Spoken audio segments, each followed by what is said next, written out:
This is Sportish. Do it better. This is Sportish.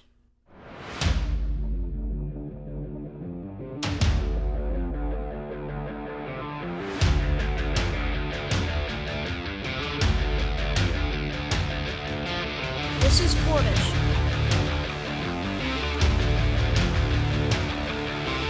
This is Sportish.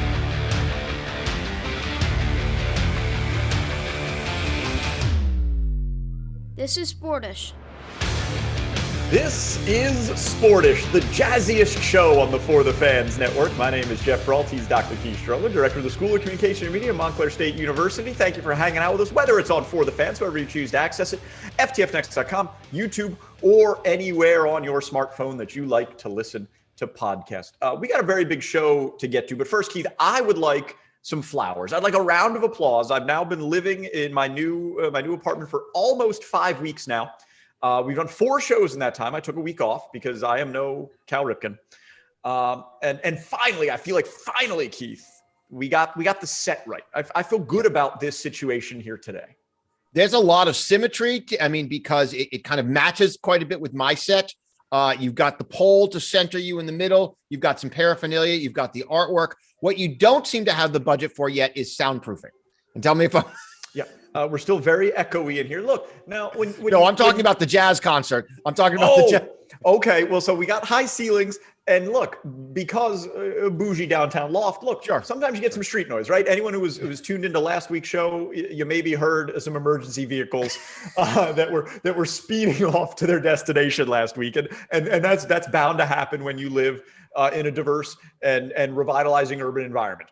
Sometimes, people, they run afoul of each other and you need some assistance from your municipal services. There's nothing wrong with that. Today, I think you get the yin to that yang, which is there is quite literally a smooth jazz concert happening in the corner 3 stories down from where I sit. Is it Kenny G? It's not, but if I had lied to you, would you know that I was lying? No, I would not know. So I in the jazz world, I know Kenny G and Spyro Gyra. That's pretty much where I stop. Okay. So like if I hit you with like Wynton Marsalis, that would mean nothing. Oh, I know Winston Marsalis. Of course I know. Okay. It's Wynton Marsalis. So I question that you actually probably don't. Is it Win? I got that wrong. Did I say it differently? You said Winston. Yeah. It's his cousin. Fun fact, his son, a Division I college basketball player. I believe he's graduated now, but played at a high level. Very interesting. That is interesting. That is interesting because it's very. All right, good night, everybody.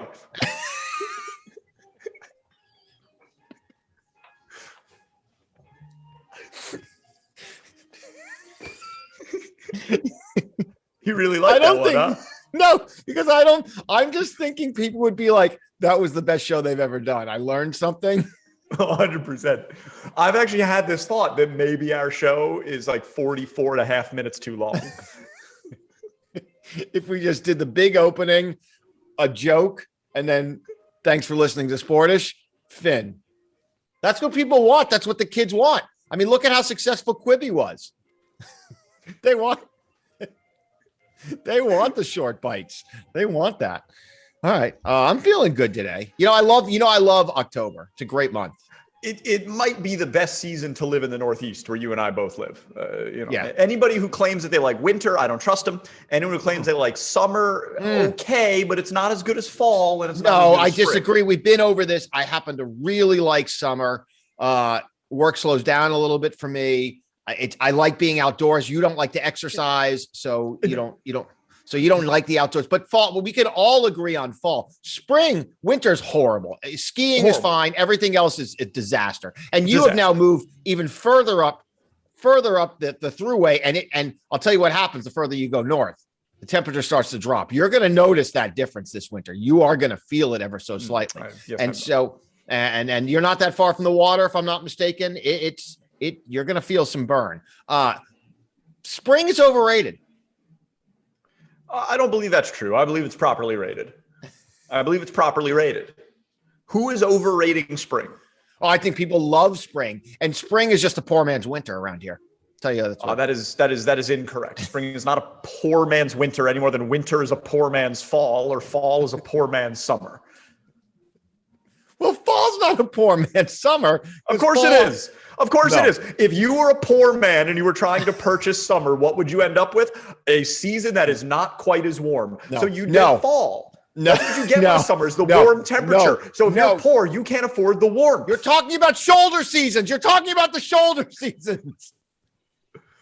When nothing's right. The shoulder seasons where you always get your best deals on hotels because nothing's right. Yeah, but that's not because of the temperature. That's because of when school calendars start. I don't know if that's true. Of course it is. Who takes a vacation the 4th week in September? Nobody, because the kids just went back to school. Why does everyone take a vacation 2 weeks before school starts? Because the kids are going back to school. But do you take vacations at off times? I don't take vacations at all. So have you made a group of friends yet? Do you have like a posse up there yet? No, you're my only friend. This is my only social interaction of the week. But I mean, so you don't have a crew there yet. You work in a relatively small office, right? So, and it's not, this is not an affront to anyone in the office, but I don't think that's going to be a source of your kind of social life. I mean, I only work primarily at the current time, only have one other coworker. So it's a very small office. Right. So that's not going to be where you're going to kind of hit it off. And so you don't have, you just, what do you do? So what, tell me what, like tonight, if you weren't enjoying this conversation, what would you be down at the jazz concert?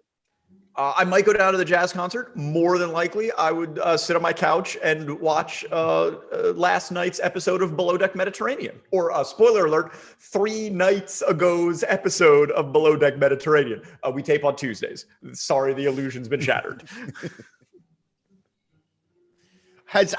Is that starting to become a sad existence where you just kind of go to work? No. And then you come home, you just longingly hope that there's going to be some kind of instrumental concert going on outside your window. No, maybe a food truck. Maybe. Oh, by the way, not tomorrow, AKA 2 days ago, empanada truck on campus. So tomorrow's a big day. On campus. I noticed this during the COVID-19 quarantine, the first few days, and everybody was like, "This is miserable." I was like, "It's not that different." What's miserable? Right. I was like, you mean no forced social interactions and carte blanche to sit on the couch and watch Netflix? Like, this is, we're hemming close to ideal.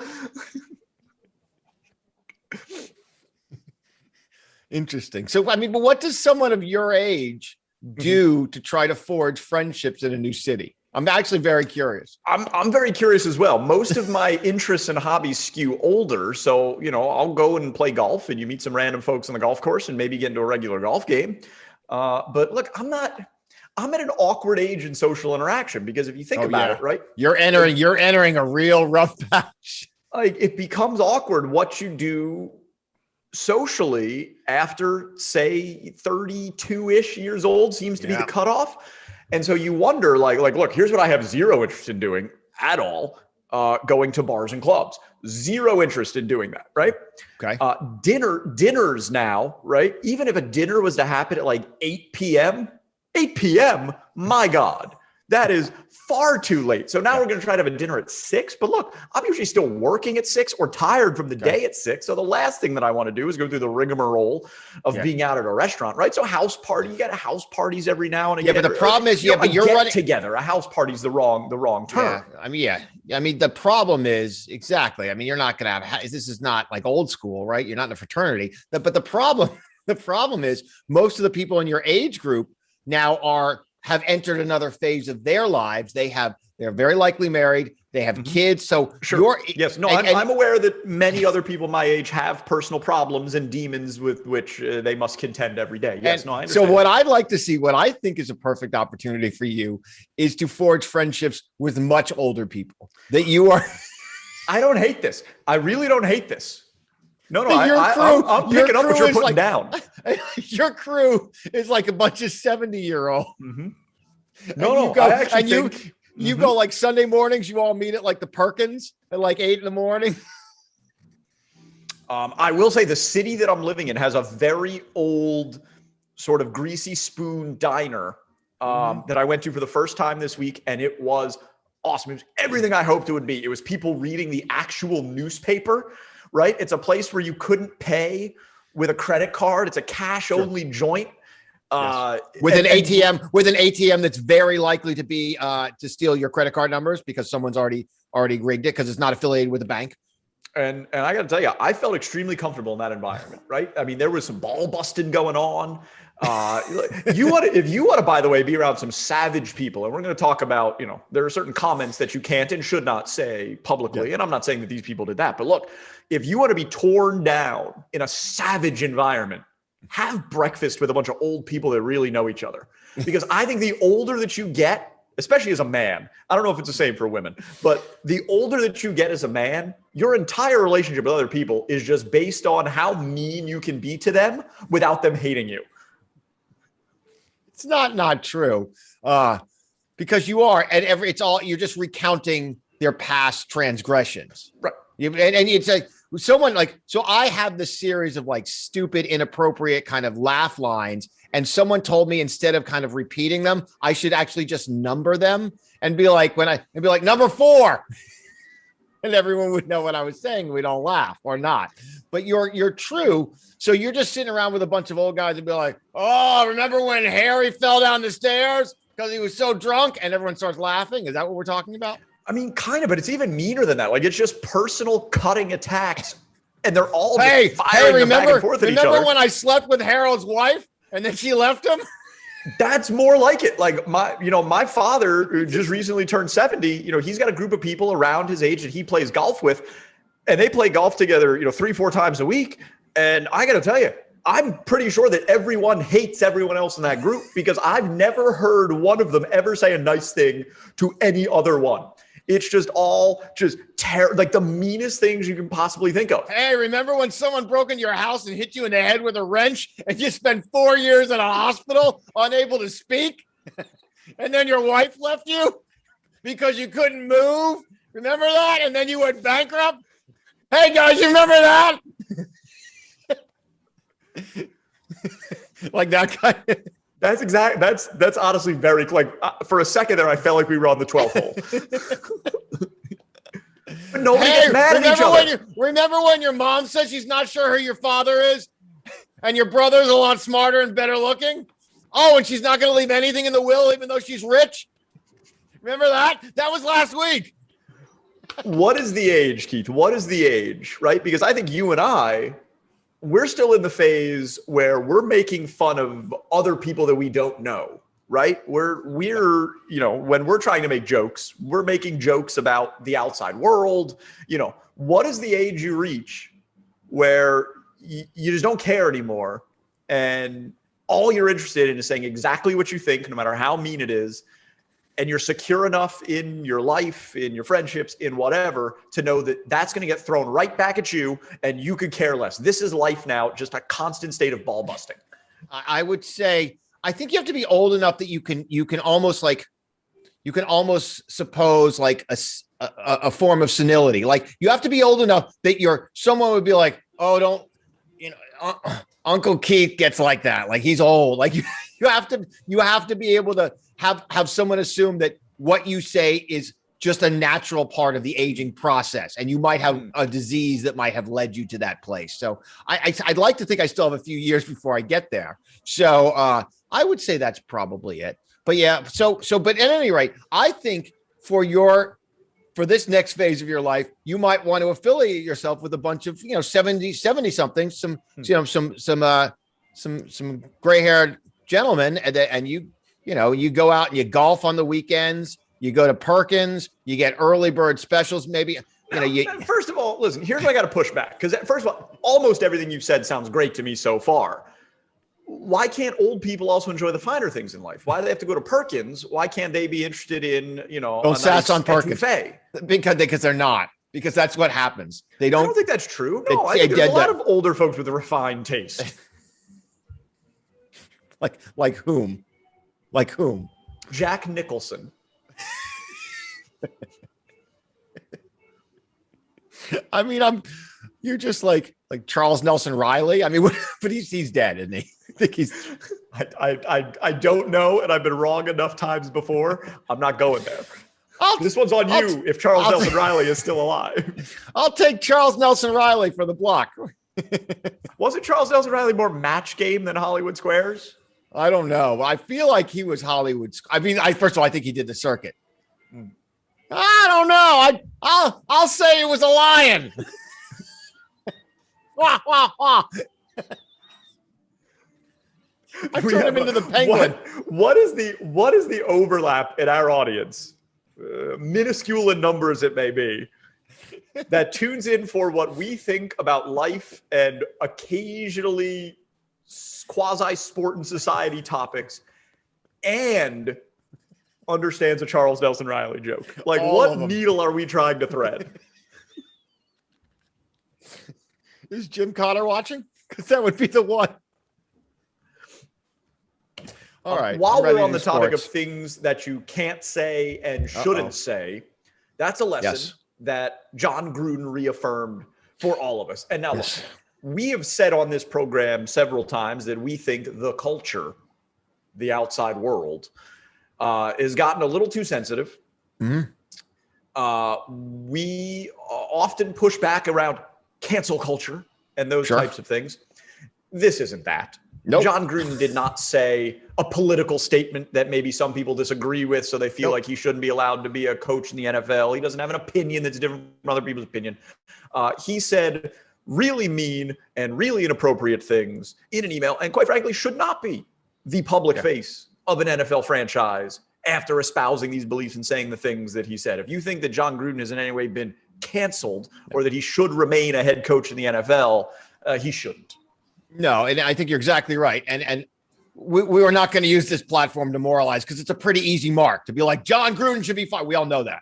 Like, I actually said, when you texted me that this was happening, and I was like, and I said something like, oh, this is like, I made some joke like, oh, this is going to go poorly when he gets invited to the White House. And you're like, no, he already quit. Like, it happened very fast. This was not something that needed to be kind of like, this just was a matter of how quickly we could deal contractually with the issue. So I agree that sensitivity, we often jump to conclusions before we should. We often do not allow people the opportunity to grow and learn from mistakes. We often reach back too far into people's timelines, right? All of the things that we would assume are important in kind of moving forward as a society, we don't do because Twitter takes over.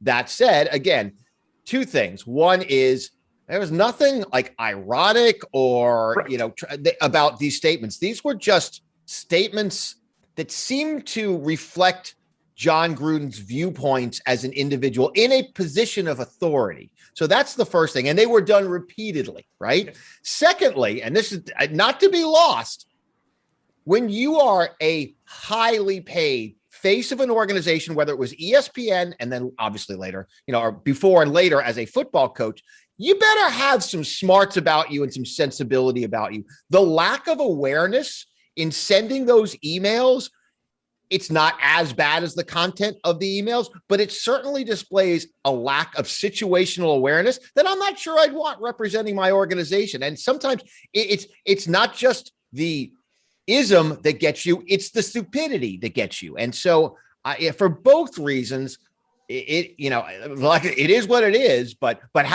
talk about an expensive moment in time. Like, has someone done the economic fallout? I mean, because you have to not only do the contract and the salary, you got to do all the other earnings, whatever was coming next. Like, he was probably going to go back to, that's a big, Matt Lauer, move over. We got a new sheriff in town. Here's the only thing that I find somewhat interesting about the Jon Gruden story is that all of this information became public because of the investigation into the Washington football team and the conduct of Dan Snyder and some executives with that organization. Jon Gruden, of course, worked for ESPN and now the Las Vegas Raiders. He isn't really involved he wasn't a core target anyway of the investigation. And it's becoming very clear that the NFL leaked this information essentially, to shift the narrative, I believe, onto Jon Gruden, right? And so while no one is arguing, or at least should not be arguing, that he should keep his job or that what he said is okay or they were just bad jokes or whatever you might want to say, look, I think that's a losing argument. I also think it's just flat out untrue. I do want to put on my tinfoil hat for a second and wonder, Keith, is this part of a greater conspiracy? And was he a patsy in this situation? Is there more information out there that they're hoping that Jon Gruden essentially keeps hidden, right? Because I feel like he was the guy. He's the fall guy. He is the fall guy. Billions just ended, a show that totally jumped the shark. You haven't even watched the end of the fifth season. I don't blame you. There's not a lot going on there, but Succession is coming back, a show which I recognize as great. Overrated, vastly overrated, vastly overrated. Right. You're wrong. I'm not. But what you know with Succession is, look, you have to evaluate who's a valuable enough target to take the fall, but who keeps the heat off the people at the very top. And I wonder, Keith, just like we didn't actually land on the moon, if Jon Gruden isn't just out there. So they fall. They offered a big fish to protect the white whale, is what you're saying. Is that? I mean, I wonder. So, isn't that a little intriguing? It's not intriguing. I will say this. I'm hoping, like, the obvious supposition is that this had something to do with the Washington football team, Dan Snyder. I'm hoping it's much more nefarious than that. I'm hoping they're covering like 7 murders. Conspiracy with the Russian government, right? The answer to the 2016 election, right? I'm hoping where all those extra ballots in the Gore Bush election, all the hanging chads. Listen. It's Washington. It's a political town. I got to twist up the top of my tinfoil hat for a second because, Keith, I think I put this all together, right? Mm-hmm. Are we for sure certain that Jimmy Hoff is not buried in the end zone at Giant Stadium? We don't know. We don't know. Or do we? Don't know. I'll tell you what. Is there any chance that Jon Gruden gets a suitcase with $10 million in it? And how big is that suitcase? $100 million. $10 million is nothing. That's a year's worth of work. That's a lot of money. That's a lot of It's a lot of money. Well, and here's the other thing that I think is important to keep in mind here. Jon Gruden won a Super Bowl, the Tampa Bay Buccaneers, and ever since has been below average at best as an NFL head coach. A losing record everywhere he's gone. This isn't a guy with like a Bill Belichickian record here. No. And so that's the other part that makes me wonder, like, was this just Raiders? He was offered quite the large contract. Essentially fully guaranteed. May have overspent on that one. I wonder how upset the Raiders are at how this all shook out. Yeah, how happy is Urban Meyer right now? Did take a lot of heat off of Urban Meyer. All of a sudden, it looks like grinding with some co-eds at a Columbus watering hole. Child's play, literally child's play. Suddenly ain't so bad. Literally child's play, he says. So, but it's surprising how quick that escalated quick. You know what I watched for the first time this past week? Draft Day. Speaking of Jon Gruden, sure. Watch that Vontae Mack over everyone. Spoiler. Whatever happened to the quarterback? He was picked like 8th. No, but whatever happened to him after the move? I imagine, like most highly touted quarterbacks that got drafted in the NFL, he was rushed into being the starter, didn't have immediate success, and flamed out of the league in 4 years. Okay. Do we know? But we don't know. There's never been a narrative about whatever happened. What do you think? It's a draft day 2 where they're drafting his replacement and he gets all upset and they have a contract dispute about it? It just seems like, I got so vested in the storyline. I was really curious as to what happened. It didn't make any sense because there's no way at all. Cover your ears if you haven't seen this before. But there's no way he's going to pull off that trade after. Correct. Correct. It's never going to happen. Never, ever. It just didn't make any sense. And it also what is that Spyro Gyra going on behind you? It's starting to get starting to pick up at the pace. one of the dumbest sports tropes, right? This idea that like you can learn insight about a player based on stupid things in their life, like the fact that no one went to his birthday party, and that was the big knock on him. It said he can't play quarterback in the NFL. Newsflash: if no one goes to Patrick Mahomes' birthday party, he's still really good at football. Yeah, but people probably did go to his birthday party. Maybe, but if they didn't, it doesn't change the fact that he's really good at football. The idea that like things that are totally unrelated to one's ability to do their job. Yeah, but no, but he lied about so he lied about the $100 bill. He lied about the $100 bill. It's so stupid. It's right up there with the Wonderlic test in dumb, disproven things about what does and does not make someone eligible to play quarterback well in the NFL. It's just dumb. You know, years ago we considered me taking the Wonderlic test on air, and I realized how poorly that could go. Yeah. I mean, that could cost me my job when they're like, well, technically, according to this test, he's an idiot. But look, the Wonderlic is like the SAT or any other standardized test. It measures your ability to take that test. No, I don't think that's true. I think it's more akin to an IQ test, I think. Yeah, but IQ tests also don't have any great determination about anything in life. Look, I know lots of people with high IQs that couldn't reason their way out of a paper bag. That's probably not true. Not if they did really well in the reasoning part of the SAT. I don't think that's true. It all depends on how you define intelligence. It all depends. By how smart you are.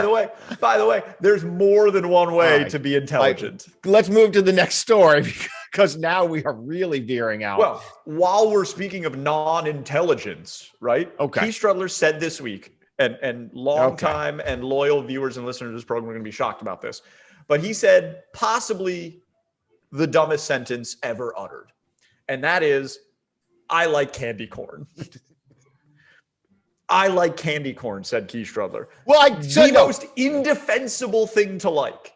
Candy corn is undescribably awful. I sent you a really important story idea. I didn't it was about a butcher that's making sausage with candy corn in it. Yeah, he shouldn't be doing that. No, I agree with you because the pigs don't want to be mixed with the candy corn. He shouldn't be making sausage because he's slaughtering pigs to do that. But secondly, you didn't even respond to the audacity of the product, and instead you focused on the corn, candy corn. Yes. Do you know why? Because you said that you wanted to talk about that on the show, and I said I will not platform candy corn on my airwaves. And yet, look what's happening now. I'm tearing it down. I am tearing it down.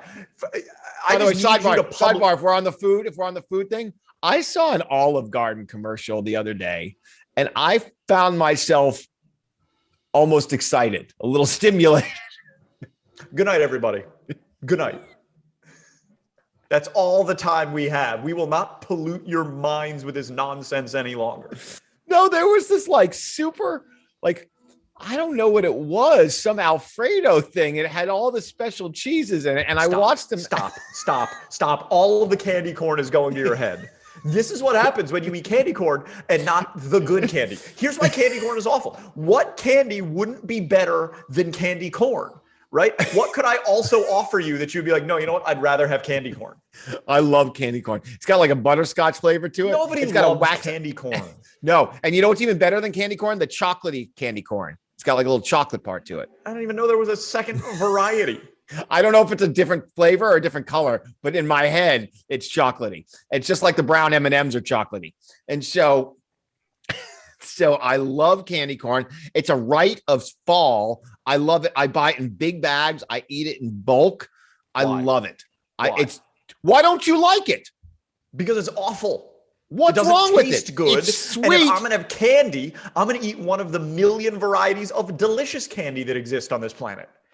Why would you ever, if you're like, you know what I would like right now? Something a little sweet. Why would you be like, I've got a million choices. I could have a Snickers. Those are delicious. I could have a Kit Kat. Those are great. I could have Skittles. Wonderful. Maybe no. Skittles. No. Skittles are awful. That's not true. Skittles are great. They're great. They're flavored sugar right to the dome. They're great. But you want to bypass all that delicious candy. Yeah. and you instead want to eat candy corn, which, by the way, is one of the few products that doesn't taste like either of the thing in its name. It tastes like eating candle wax, but not as delicious because at least the candle wax is flavored like fresh linen. How much money would it take for every dinner for the rest of your life? And you can't give some smug answer like, I'll have a big lunch. Every dinner for the rest of your life has to be Olive Garden tour of Italy, followed up by candy corn. It's the tour of Italy. You don't even get to work off the menu. Honestly, though, you know what the tour of Italy is. Yeah, no, it's a fettuccine alfredo, it's a chicken parm, and it's a spaghetti and meatball. Of course I know what a tour of Italy is. Know thy enemy, Keith Strudler. Know thy enemy. I've read The Art of War. Tour of Italy. It's honestly not. Listen. So look, it's only dinner. So breakfast and lunch is still open to me as a meal. And as we've learned, we live in a society where thankfully Taco Bell exists. So fourth meal also becomes an option. Do I have to join the clean plate club every day? Is it like every day I have to eat? No, but you'll die. You'll die. You'll die. Well, it depends. It depends how much you want to avail yourself to the unlimited soup and salad and breadsticks. Okay. I mean, the only redeeming quality that you get at this particular restaurant, which I don't feel like I need to disparage anymore, but it does rhyme with Schmal of Schmarten, is, of course, the breadsticks. The breadsticks are delicious, literally because they paint them with butter. However, not as much money as you would think, Keith Struther. In fact, I would be willing, and I know you're a man of means, I would be willing to accept this reality for $1 million a year. A year? Oh, boy. Do you know there are people that would pay for that pleasure? If you went to some fat schlub down in Iowa, apologies. Yeah. But if you went, and you've got a picture in your head what I'm talking about. Some guy who's wearing jeans, when they say what size they are, they come with a range. It's not one number. It's like a continue. Yeah. The jeans, Keith, do they have an elastic waistband? Because I think that's when you've crossed the Rubicon. They have to, because how could they cover so much terrain? So this person, mythical, but so there are people who, if you said, hey, you can have the tour of Italy every night for the rest of your life, they'd say, sign me up. Sign me up. And you can chase it down with a bag full of candy corn. No better. For you, $1 million a year. Yeah, no, I would negotiate, but I figure if you would accept my first offer, that would do it. You asked me what it would take. That would do it. All right. What if that's it? What if that's every meal? I mean, you die. So that's a lot tougher. That's a lot tougher. But the number probably still isn't that high. It's not. I mean, you don't have a lot of pleasure. You don't have a lot of pleasure in your life. Here's the saving grace. Chicken parm is to me, it's on the list of foods like pizza. Even when it's bad, it's still pretty good, right? Okay. So I could find satisfaction in the chicken parm, and quite frankly, I think you made a misstep by saying the tour of Italy, because one, that's bringing some variety into the equation. And two, that's sort of the products that you can get at the restaurant that I will not disparage publicly, but it rhymes with Olive Garden. Those are the products that are most accessible at this establishment, right? The ones that aren't trying to do too much. Because spaghetti and meatballs is sort of also on the same page, right? Where, even when it's not good, it's still pretty good. How much time have we dedicated on the run of this program to this restaurant? Well, they say all publicity is good publicity. What if this was their guerrilla marketing technique and they were actually, dear viewers, supporting this program for us to say these things? Oh my God. No one has spent more time talking about this restaurant. Not even their marketing team are probably like, wow, these guys are obsessed. Their ad agency is like, these guys are good. Yeah. Ogilvy, a meeting next week to talk about our Olive Garden? Sure, we'll be there. You guys seem to have a handle on. Hey, would you guys like to work for us? So anyway, to give you a number, because I know that's what you're looking for, every meal, 2.5 mil a year. And again, I'd be willing to negotiate. I'm envisioning you sitting down with your new cohort of 75-year-olds. Just some evening at your house being like, chicken parm, meatballs. While we're talking about outrageous sums of money. Sure. Didn't take long for Ben Simmons to turn tail and return to Philadelphia. After more or less publicly announcing through his intermediaries that he would never again play for the Philadelphia 76ers. Until now. Yeah. Until literally right now. They, Philly, the Sixers organization, turned the juice on in his contract. And by the way, he is locked in for the next 4 years. And started fining him $50,000 per missed practice, over $350,000 per missed game. And 2 weeks of watching that money evaporate, he goes, all right, I'll show up. Yeah. 2 weeks. What effect? He can't even hold out well. Well, I mean, he basically, that's by your standards, that's almost 2 years of Olive Garden. Basically, Look, this same week, right? The other big NBA story is that Kyrie Irving has been shut down by the Nets because he refuses to get the vaccine, which make him ineligible for home games. And the Nets are basically saying we don't want any like halftime players, so he's not going to be part. And then if not, it would be the West Coast. I mean, there's a bunch of places you can't play. He's losing a bunch of money as well, but at least he's sticking to his principled stand. Yeah. Yeah, at least for now. For now, we record on Tuesdays. By the time this airs, Kyrie Irving could be in full uniform again. I don't know, but he seems like the kind of guy who is at least principled, even if you disagree with what those principles are. Ben Simmons claims that he will never play for this franchise again because they were just so gosh darn mean to him after he stunk it up in the playoffs and couldn't make a free throw. I think that he was like, all right, well, I lost too much money. Time to go back. I think Kyrie Irving was hoping for the ESPN will play our games on a battleship philosophy. Remember, they do that every year until they figure out that a wooden court on a battleship is going to have some condensation on it. It gets a little damp. Yeah. We learned that lesson. Always the worst idea. They're out there, and at halftime they always have to call it because the towel boy's arms is exhausted. He can't do it anymore. So look, an interesting thing here that maybe the owners might learn. And I think we've long kind of understood that it is a players' league now, right? And the players have, and I think LeBron was really kind of the big fish in moving this kind of narrative forward when he's like, I can make my own super teams and we can do it my way. That really changed the calculus for most owners, realizing they just can't, and I don't say make players do something, but that's kind of what it is. There's labor and there's ownership. I think in a salary capped league, because obviously in the NBA, you can only make so much money per year. If there was no salary cap, then this is out the window.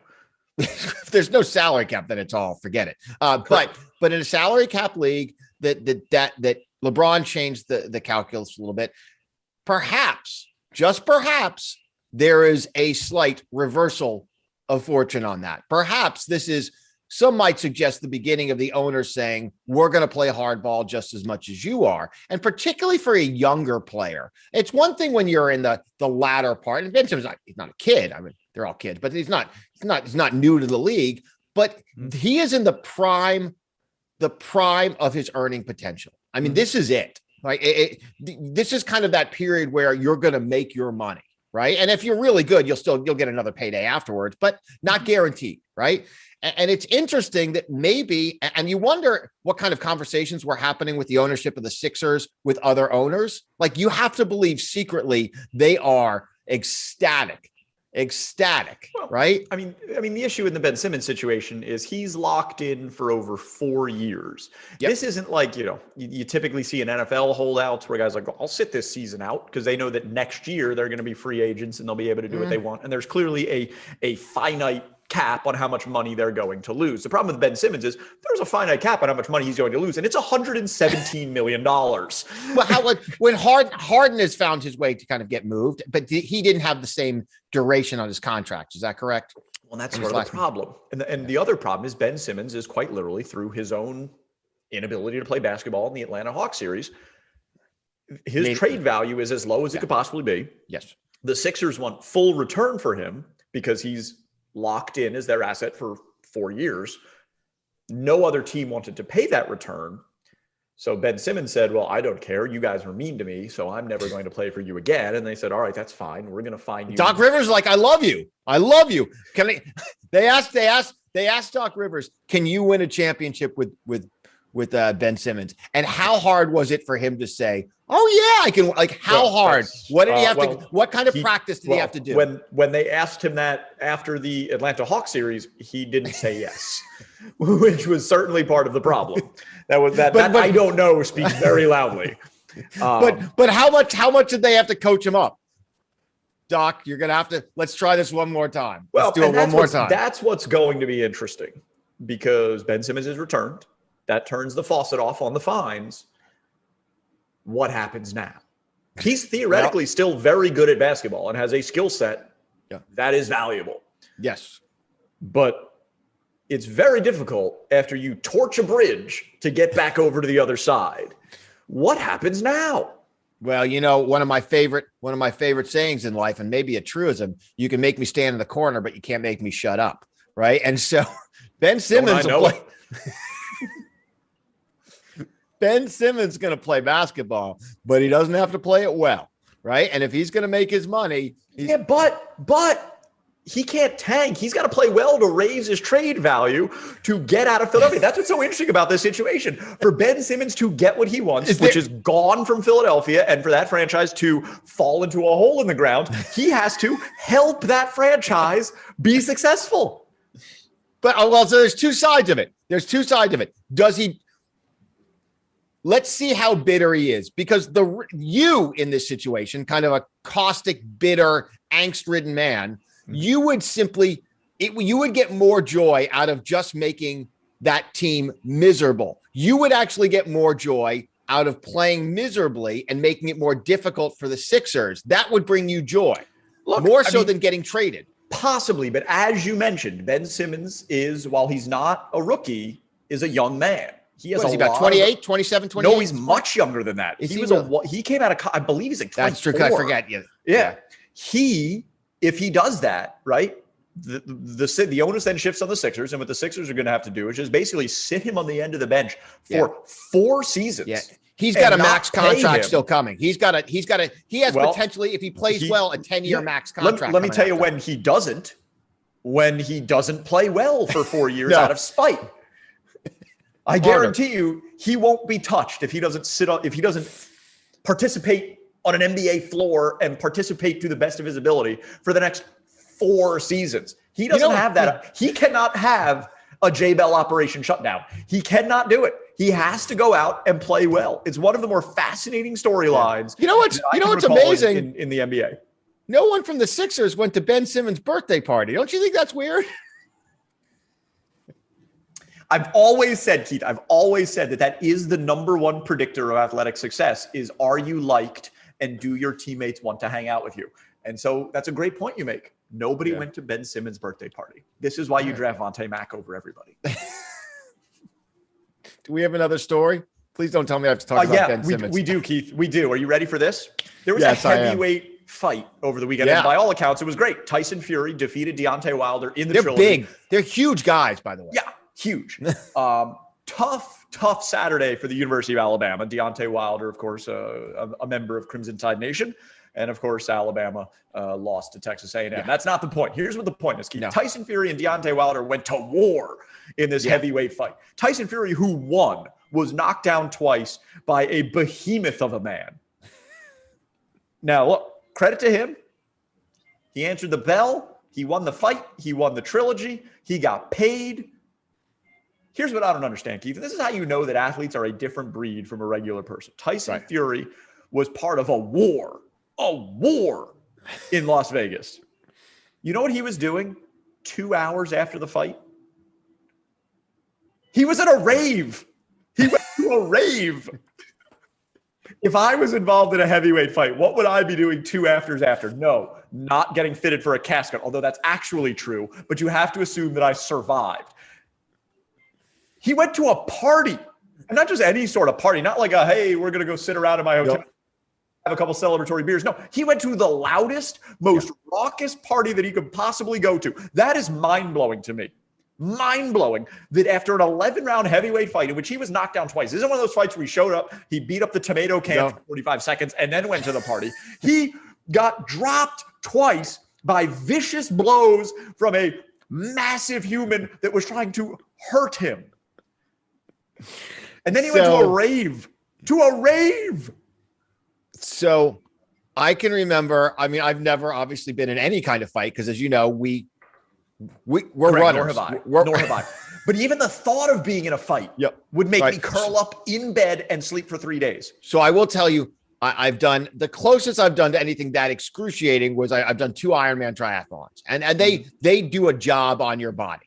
And I will tell you, as soon as I finished, I have 2 stories that can kind of relate to this. As soon as I finished the first one, I just remember saying, you need to take me to some place where I can get as much food in my mouth as possible. And then you need to put me into a bed and wake me up at some point before my flight leaves the next day. Cause I felt like a vacuum cleaner had sucked my guts out. And that was without someone pounding on my pretty face. The second time that I can relate to is when my band in college played, and I believe you know the story, on our final college performance, I was actually knocked out by a chicken. Yeah, chicken. That's correct. I believe it was a raw chicken as well. This was raw not chicken. Like a grocery store rotisserie. No. This came out of the raw chicken freezer case. Yeah. Right, raw chicken, and I was and thrown, unfortunately, by my roommate at that point, Jim Cotter, esoteric sports expert Jim Cotter. It happens. And so we finished the show. I got bloody eye. I'm miserable. I'm not wearing a shirt because I had to take my shirt off. I'm a mess. I look like I was in a heavyweight fight, right? I feel exhausted. And another one of my friends says, we got it. It's probably 1 a.m, senior week of college. Is like, we're going to this party. There's this girl there that I've been talking to for the last 4 years. And, college is coming to a close. And I was like, there's no way. There's literally nothing in the world you can make me do to go to that party. I'm going to go home, put something on my eye, and figure out how I'm going to tell my parents why I have a black eye for graduation that doesn't deal with a chicken. No way I was going. This turned into a huge argument because he was convinced that there was a young lady at this party that wanted to spend some time, and he didn't want to go to the party by himself. It turned into a big thing. Yeah. That was my heavyweight fight. The chicken was my Tyson Fury, right? And I couldn't do it. He's a hero. Yeah, clearly you two are the same. I didn't think it before, but I do now. You two are basically the same person. I wouldn't want to go to a rave after doing this show. I'm going to curl up in the fetal position on the couch because I just spent 47 minutes with you, Keith, and of course, our lovely listeners who I love, and we'll see you next week. Bye, everybody. Thanks for listening to Sportish. See you next time.